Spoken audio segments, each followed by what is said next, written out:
Alright, so, I've been looking at this a bit more, and something which I should have checked in the first place, really. Well, I can't see if these put out AC or DC, but, and I mean, there's a bridge rectifier going to the output, so it's got to be DC that's supposed to output. But I didn't check for any AC on the output. So when you turn it on, you'll get something like this, varying voltage. If you switch over to AC,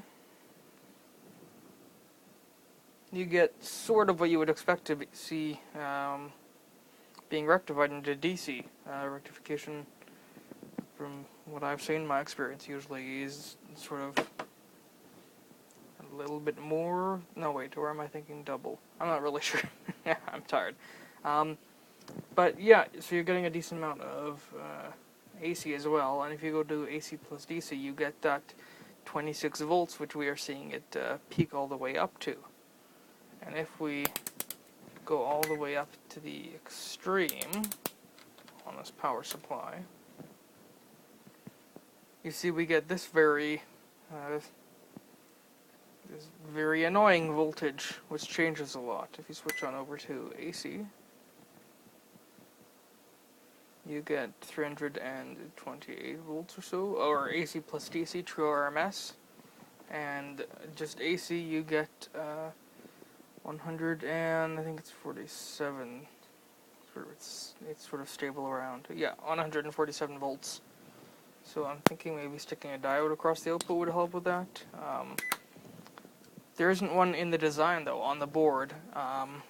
There is no diode across the output, so I'm not really sure why there is such a large amount of AC voltage getting through. I mean, I can't imagine it would be designed to do that. It has these 4 diodes set up as a bridge rectifier, as far as I can tell, unless once I trace it out it is not a bridge rectifier. I'm not sure where they would be set up in that sort of a configuration though.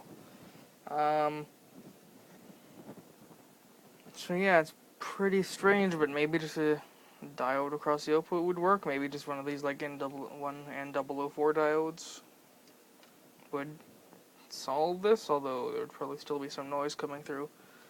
So yeah, I guess I'm going to trace out the schematic, at least for the high voltage output, back to through the bridge rectifier and that sort of thing, and see what sort of a result I get, and see if maybe I can work on fixing that.